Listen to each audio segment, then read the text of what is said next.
Hello and welcome to another video. My name is Heather and as always I'm reading with a vengeance and I hope you are too.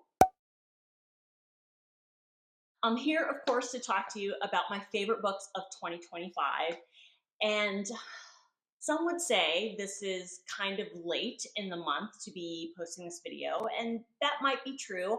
I like to wait until the absolute end of the year. I finished 2 books on December 31st. Are they on this list? No, but I like to give every book a chance.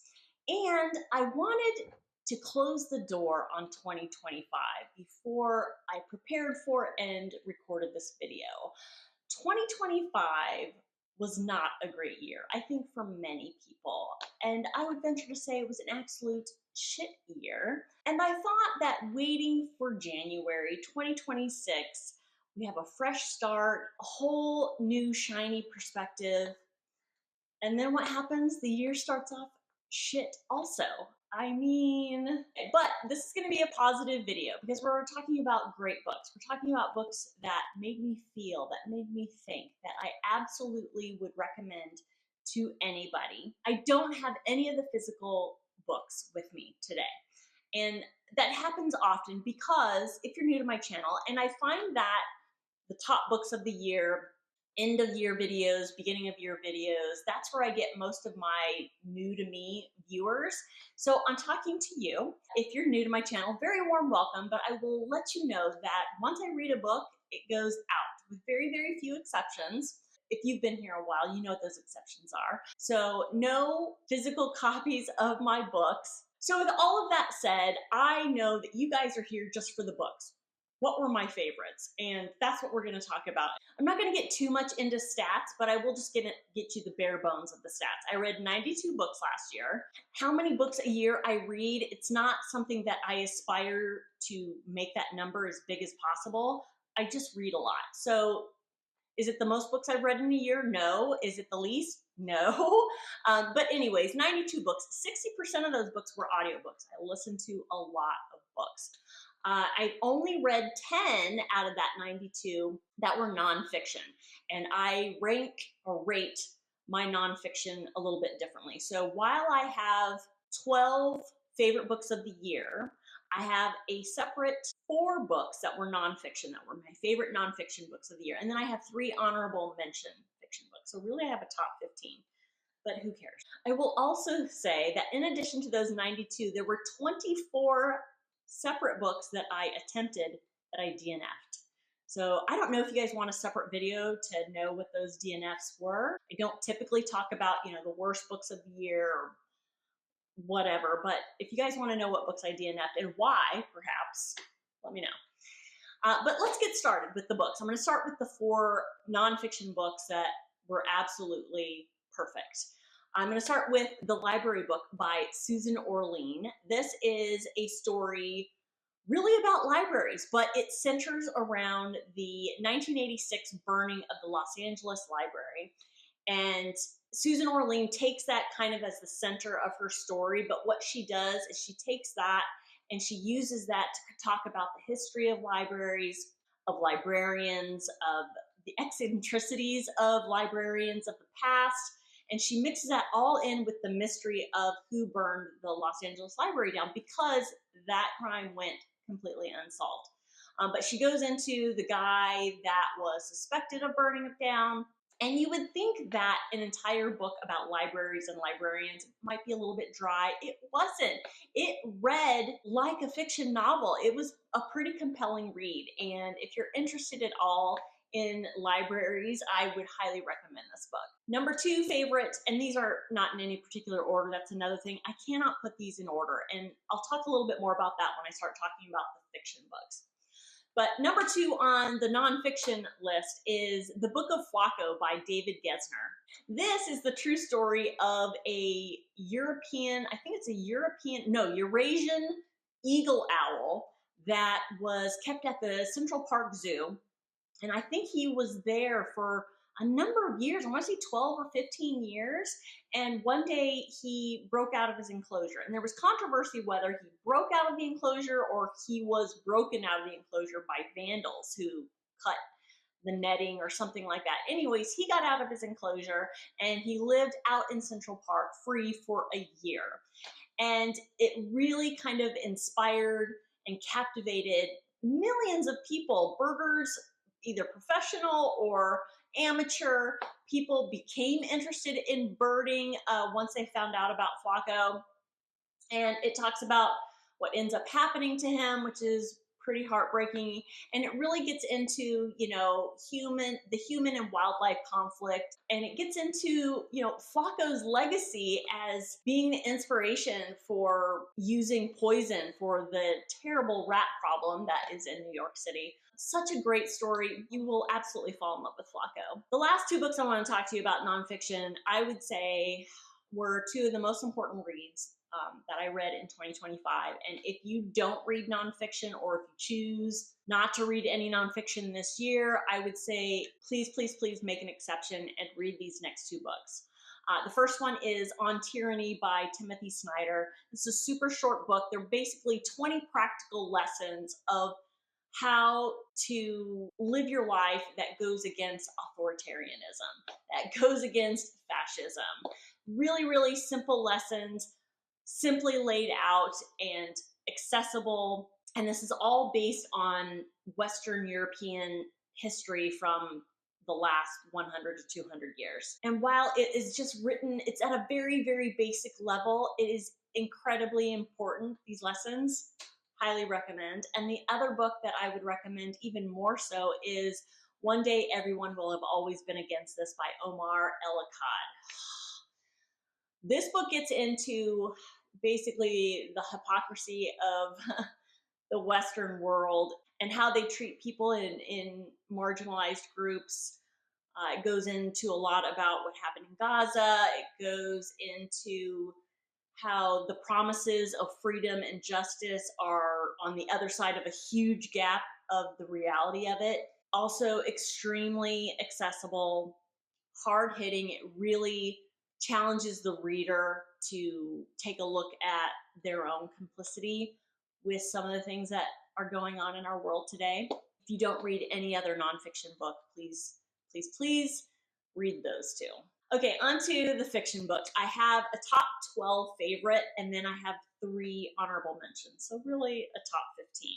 Let's talk about the honorable mentions. Oh, and about ranking. So it's really difficult for me to rank books because there's such a wide range of books that I read in fiction that, it's just comparing apples and oranges. So I don't rank them, ish. I would say in the top 12, I have 5 that kind of rise to the top. And then I have 2 that would tie for the absolute favorite of the year, if that makes any sense at all. So first, my honorable mentions. First book I'll talk about is Boy Swallows Universe by Trent Dalton. This is a fantastic book that takes place in 1980s Brisbane, Australia. You're following young Eli Bell, who is, maybe a tween, maybe 13 years old. He lives with his heroin-dealing stepdad, his heroin-addicted mom, who happens to get arrested, and now she's in prison. His mentor slash babysitter is an ex-con, and his older brother is a genius and selective mute. And basically, this is a wonderful coming of age. You're following Eli as he is trying to break his mom out of prison. He's trying to survive. He comes across some pretty shady characters in trying to find out what happens to his stepdad, who happens to go missing, and trying to get his mom out of prison. And it's just lovely, fantastic, action-packed coming-of-age story. Absolutely loved it. And there's a limited series on one of the streaming platforms, I don't know which, that was also fantastic. Next honorable mention is The Butcher by Jennifer Hillier. Jennifer Hillier is one of those authors that I am finding does no wrong. So The Butcher was a fantastic mystery thriller, and the thing that set it apart from so many mystery thrillers that I read is that you find out who the bad guy is right at the get-go, right from the start. And it's mind-blowing. Even though it happens right at the beginning of the story, you're like, what? Wait, what? And you spend the rest of the story finding out how this family is going to deal with finding out this secret, because it is a family secret that comes out right at the beginning. I don't want to spoil this story. It's so good. The butcher is the name of a serial killer. He is supposedly caught 20 years ago, but 20 years later in the present day, you find out with a new crime that maybe the wrong guy was caught before. And I don't want to spoil it, but it was absolutely compelling read. Couldn't put it down. And if you're in the mood for a page-turning mystery thriller which includes like family drama and family secrets and a serial killer, highly recommend this one. And the final honorable mention that I will honorably mention is Kate and Frida by Kim Fay. I read this one late in the year. I want to say late December, and it made it onto this list-ish. I loved this story. I didn't realize it was kind of the follow-up of Faye's first book. I want to say Saffron and Love. I'm not sure. But anyways, Kate and Frida basically follows Kate and Frida. They meet each other through correspondence. This takes place in the 90s. Frida is an aspiring war correspondent, and she's living in Paris. And she writes to this bookstore in Seattle, Washington, to inquire about a book. And that letter is received by Kate, who works as a bookseller in this bookstore, and they develop a friendship. And basically, the whole book is letters between Kate and Frida, and they talk about food, and they talk about books, and they talk about current events of the time, and it is absolutely lovely. Just one of those books that really hit me in the feels. And if you love a good book about friendship between two women and books that refer to food and other books, this is the book for you. All right, here are my top 12 favorite books that I read in 2025. I'm going to start with The Hunter by Tana French. I don't think this is the first time Tana French has made it into my top books of the year, but this is the second in a trilogy. The first book was called The Searcher, and the third book is going to be called The Keeper, which comes out in March of this year. Very, very excited to get to that one. The Hunter, I liked even more than I liked The Searcher. This book is called, I believe this is the Cal Hooper series, and Cal Hooper is your main character, obviously. He is a retired cop from Chicago who moves to a small village in a coastal town in Ireland, and he just thinks he's going to just live out his days, a quiet existence in this quiet little village. But what he comes to find out is there's lots of dark dealings and dark secrets in this village's history, and he gets caught up in them. And he meets some very interesting characters. Some are morally gray. One of the characters that he meets in The Searcher is a teenager named Trey, and Cal kind of becomes a mentor for Trey. And Trey comes from a very troubled home. And in the second one, in The Hunter, Trey is a little bit more involved in the main plot. And that's all I'll say about that. But this book, I could not put it down. I love Tana French's writing. I would say she does no wrong, but I didn't really get along with The Witch Elm. But everything else, I mean, the Dublin Murder Squad series, fantastic. And this particular series, I'm absolutely loving. I thought The Searcher was okay, enough to make me read the second in the series, and The Hunter was superb. Next up is Bright Young Women by Jessica Knoll. This was unlike any book I've ever read. I know I'm not the first person to really rave about what this book did. But if you don't know, this book follows two women who have been affected by a serial killer. And the serial killer in this book is never named. And you know what? I'm not going to name him in this video. I'm going to carry on what Jessica Knoll did. It's a very well-known real-life serial killer, and he is just referred to as the defendant in this book. And you're following two women. One woman is the survivor of an attack that happened in her sorority, and that is something that happened in real life. and she is dealing with survivor's guilt. She's dealing with trying to get justice. And this is a sorority that happened in Florida. And then you're following a character in Washington State who is trying to find out what happened to her best friend who goes missing. In broad daylight, she goes missing. And she is getting deeper and deeper into her own little investigation to try to find out what happened to her. And it is becoming very, very dangerous for her. And these two women's lives intersect. What I found to be so unique about this story is you know who they're talking about as far as who the bad guy is, who the serial killer is. And what's fantastic about this book is it puts a spotlight on the fact that he was not as intelligent as he was made out to be by the media. It puts a spotlight on how inept law enforcement were in investigating this case, and how long he was able to go on terrorizing and killing women. It puts a spotlight on just how despicable the court system was as far as their utter reverence towards him. I mean, they just thought, oh, you're such an intelligent, charming young man. You could have done so much better, instead of, treating him like the monster that he was. I just really loved how this story, above all else, highlighted how strong these women were that survived, and how strong women can be, and how the strength of women and bonding of women with each other can be so much more productive than not. Next up is Penance by Eliza Clark. I have not read anything else by Eliza Clark. I intend to read the rest of her stuff. But I found Penance to be utterly compelling. And this is another book where the main event, the murder that this story revolves around, it happens in like the first chapter, in the first few pages. And this follows what happens after a 16-year-old girl is murdered in a small English town. And she's murdered by 3 other young teenage girls.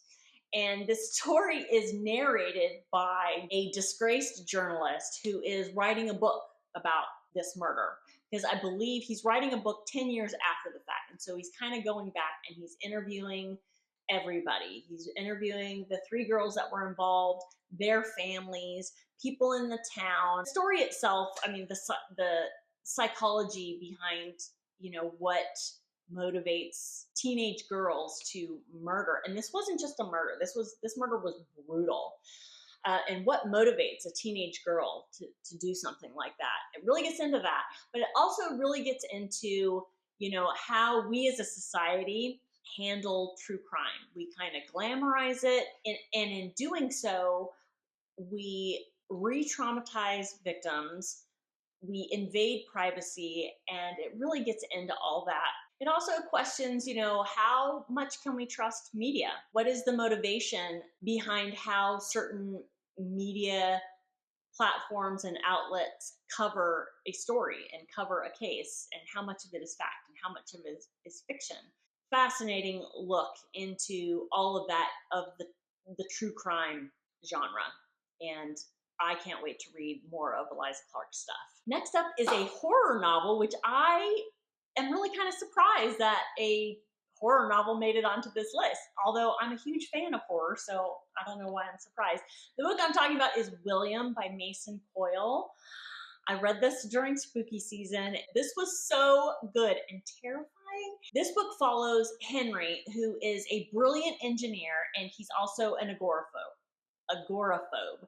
So he is kind of locked up in his smart house, state-of-the-art smart house, everything that you can even imagine about smart appliances and smart alarm system and security system and surveillance, kind of, there's cameras everywhere, all that kind of stuff. He has his lab upstairs in his attic, and he is secretly working on, and I say secretly, he just hasn't told anybody about it, including his wife, Lily. He's working on this project that's going to change his career. He's basically working on this robot that's going to be able to perform with artificial intelligence. It all comes to a head when his wife, Lily, also an engineer, invites two friends over, two colleagues over. I think they're also engineers, over for dinner. And that's when Henry decides to unveil his creation, William.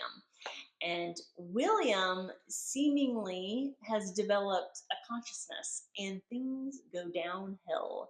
And William uses not only his own artificial intelligence, but he kind of plugs in to the smart house and uses it against Henry and Lily and their two house guests and traps them, and shit goes down. It's terrifying. There is a scene, a shower scene, if you know, you know, terrifying, okay? And what really elevated this horror novel and put it on this list was there was a twist at the end of this book that was one of the best twists I've ever read. Any horror novel, if not any novel. I mean, it threw me for a loop and it was brilliant. It's not really gory, so if you're not into horror books, it is scary though, I will tell you that. But a lot of gore doesn't happen on the page. So if you're not really into horror, but you're tempted to read this, I encourage it. It's so good. And that twist at the end. Next on this list is Where the Rivers Merge by Mary Alice Monroe. This was my first time reading this author as well. I read this book without knowing that it's the first in a duology. I was a little annoyed by that, but I'm glad I read it. It was a 5-star read. Absolutely could not put it down. This is historical fiction. You're following Eliza, and it follows two timelines. She, in present day, is like the CEO of her estate, and she's got a huge land conservancy, and she is trying to keep her son from taking it over and kind of selling it for parts and developing it and ruining all the wildlife conservancy work that Eliza has spent her whole life trying to protect. And then you're going back to when Eliza was a little girl being raised on this land and how she developed a love for it and a passion for it, and her friendship with a Black girl who happens to be the daughter of her family's foreman on her estate, and the experiences they have and their different experience they have because one's white and comes from money and the other one's Black and doesn't come from money, and how that affects their friendship. It's just delightful, and I found it very special for me personally. I read it probably a month before I went up to Charleston, South Carolina, to go to a literary festival, and I actually drove through the area that is covered in this book. It's called the Ace Basin. It's literally where the rivers merge, because Ace stands for 3 rivers, starting with A, starting with C, starting with E. They all have indigenous names that I would butcher, so I'm just trying to give you a description without butchering those names. And it's where all these rivers come together, called the Ace Basin. And I drove through it, and I'm like, oh my God, I just read about this. It was pretty special for me. But anyways, this book, I couldn't put it down. It doesn't necessarily end on a cliffhanger, but there is a big part of the story that isn't resolved. So I will be reading the second one. I think I would anyways, but I definitely will be reading the second one, which is supposed to come out sometime this year. But absolutely love this story. Next up is The Long and Faraway Gone by Lou Berney. I read one other book by Lou Berney. I believe it was called November Road, and I want to say that book made a favorite of the year that I read it. I can't remember though, but one of the things that Lou Berney does really, really well is character development, and you really get to know his characters. They just come off the page. Every day I was thinking, what are my friends in my book doing? When I wasn't reading the book, I was thinking about them. It's that type of story. What it's about, you're following 2 different characters, and back in the 80s in Oklahoma City, you have Wyatt, who worked at the local movie theater, and there was a massacre where somebody came in like after hours and killed all the employees with the exception of Wyatt. He was the lone survivor. That crime went unsolved. And then on the same night, a young girl, I want to say, what was her name? Julie, I can't remember her. Jenny, I can't remember her character's name, but her and her older sister, they go to a local amusement park or carnival or fair or something like that, and the older girl goes missing. never solved. So then 20 years later, Wyatt is now working as a private investigator in Las Vegas, and his current case sends him back to his hometown. Doesn't have anything to do with what happened to him as a boy, but because he's in his hometown, he kind of gets drawn into perhaps what happens as he's working the case that he's working. And Jenny, whatever, a suspect that was questioned at the time her sister goes missing, reemerges. And so she starts to dig deeper into what happened to her sister. And both of these people are revisiting what happened to them when they were children. And what it really gets into is how trauma can affect memory. And their stories sort of intermesh, but that's all I'll say about that, because again, I'm not here for any spoilers. And I couldn't put it down. Lou Burney does characters really, really well. I still, even though I don't remember names, I never remember names, I remember the characters, and that's all I need to say about that. Next up is a book that I read also in December, late in the year, and it came onto my radar when I did my video on the Climate Fiction Prize that I'm going to be following this year. And I just happened to see it at the library, and I picked it up, and I absolutely loved it, and I talked about it in my most recent update, and that is A Guardian and a Thief by Megha Mujumdar. This takes place in the not too distant future, and we are in a small village in India where the people are dealing with famine and drought because of the climate crisis. And you're following a family who has gone through all the struggle and the bureaucracy to get their visa and passports ready to leave on an airplane in 7 days' time to go to America for a better life. And then you're also following Boomba, who is struggling to survive with his family. And Boomba breaks into the other family's house and inadvertently steals the passports and the visas. And this book takes place over 7 days, and you're following both of these families' struggles and the motivations of what they do when they're in crisis, when they're desperate. I thought the title was really, really interesting because at first glance you think, a guardian and a thief, you think you're talking about two separate people. And really what this book does is it makes you realize that we are all, depending on circumstances, a guardian and a thief.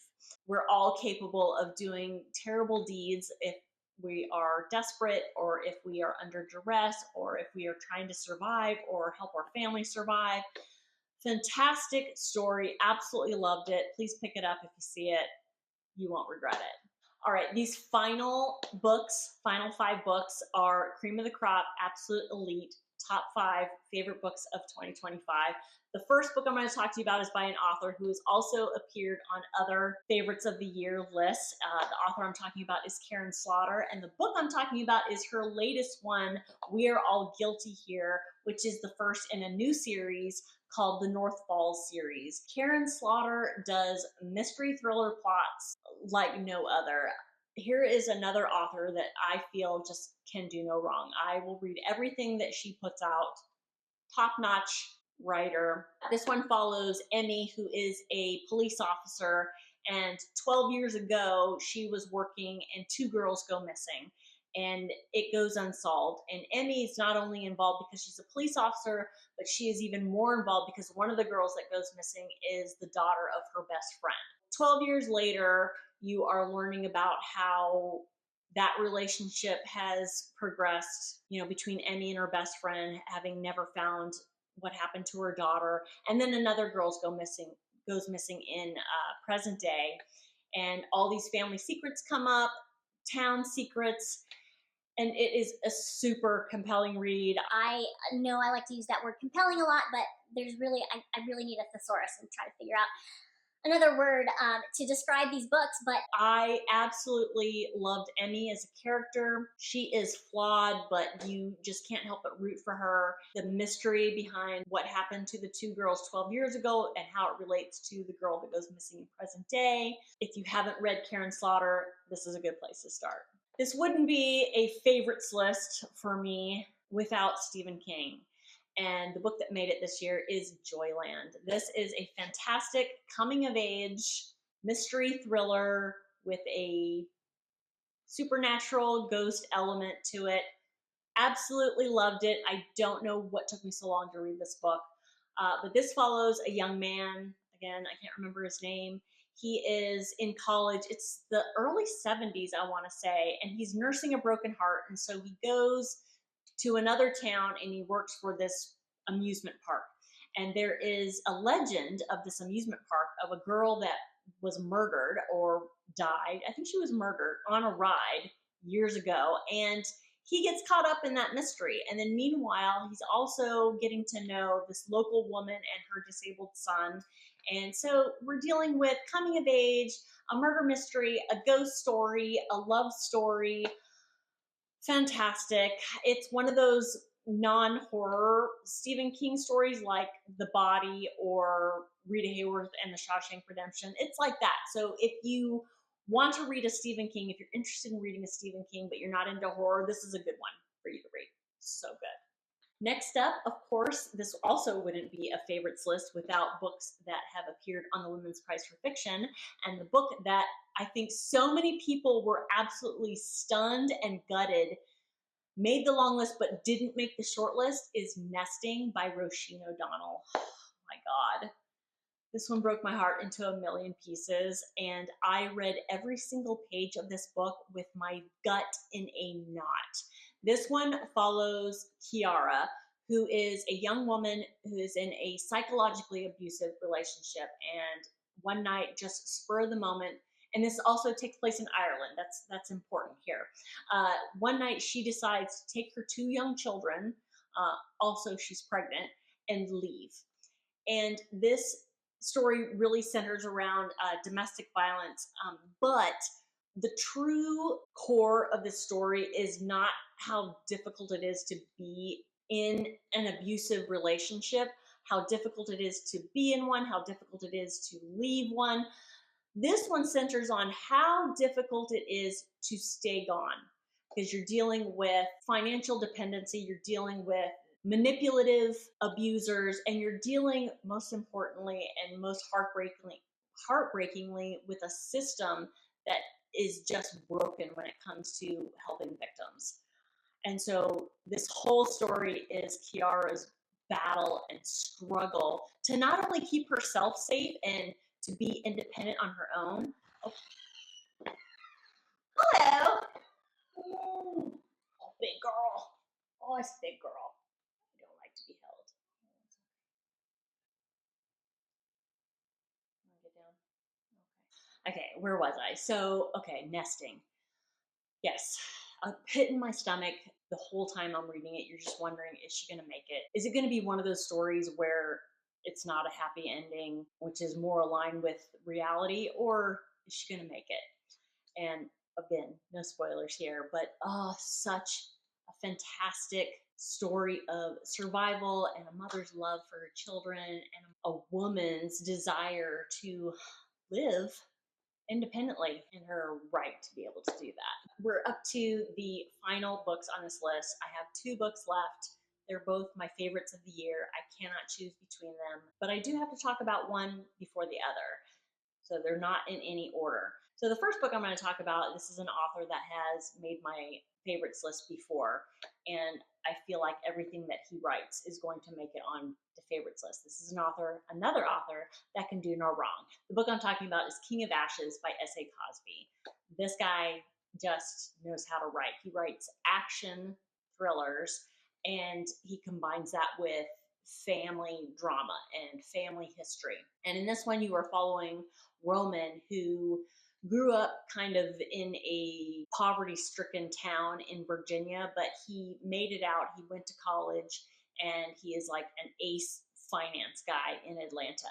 But he is drawn back home because his father is in a car crash and he's in a coma. So he comes back home to try to figure out what happened. And when he comes home, he finds out that his younger brother is in debt to serious thugs in the town. Roman decides to use his financial prowess to try to get his brother out of trouble with these gangsters. And all with this mystery black cloud over this family because the mother of this family went missing years ago and nobody ever knew what happened to her. There were theories and rumors, but it comes to light what actually happens to her. And that's a huge twist in the book, which I found.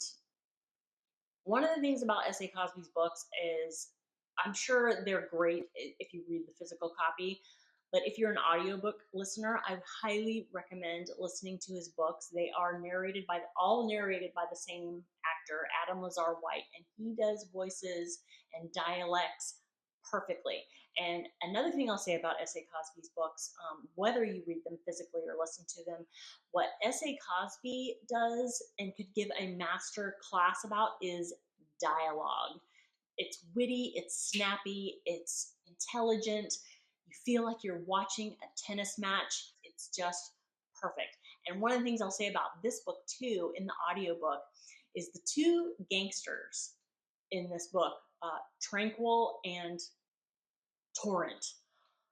Adam Lazar White does those voices. It makes them even more terrifying than they actually are. I mean, it's chilling. Anyways, the story was unputdownable, action packed, family drama, family secrets, all the good stuff. Absolutely top notch. S.A. Cosby can do no wrong. And then finally, my other favorite book of 2025, I don't think this will be a surprise to anybody. It was on the Women's Prize for Fiction shortlist, and that is Fundamentally by Nusseibeh Yunus. This is a debut novel. What? This one follows Nadia, who is a British woman. She's an academic, and she writes like a thesis paper that presents a de-radicalization program for ISIS brides who are kept in camps in like Syria and Iraq. Someone in the UN reads this paper and then offers Nadia a job to go to these camps to implement her program. And here's the beauty of reading. I read this book and I didn't realize that this was a real thing, that there are women being kept in camps. They have no country. They can't go home because their home countries don't want them because of their association with ISIS. So there's nowhere for these women to go. So this story follows Nadia as she goes to this camp in Iraq, and she works for the UN, and she meets other people who are working for the UN from different countries. There's a character who's from Australia who's hilarious. You're dealing with women who were duped into being an ISIS bride. There are women who absolutely still believe in the cause and who don't want to be de-radicalized. And specifically, Nadia befriends a young Londoner, Sarah. I think she's 19 or 20. And Nadia develops a bond with her because they're both from London, and she just feels like she can really help Sarah. And Sarah doesn't want to be helped. And so you follow that story. But here's the great thing about this story is you're dealing with really, really serious issues and topics. You're dealing about race and religion and fanatical fundamentalism and all that stuff. But I laughed out loud so many times in this story. The razor sharp wit of the dialogue and just Nadia herself, because you're in her head for this story. It's narrated by her, and she is hilarious. And the jokes and the dialogue that goes on between the different people that work in the UN at this camp and the bureaucracy that they're dealing with, and laugh out loud funny at the same time. Compelling story. There's compelling again.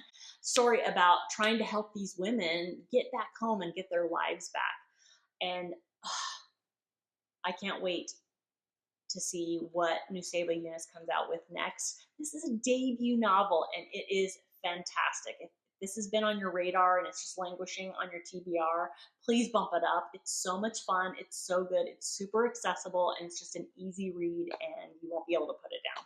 So that is it. Those are my favorite books of 2025. Have you read any of these books? Were they favorites for you as well?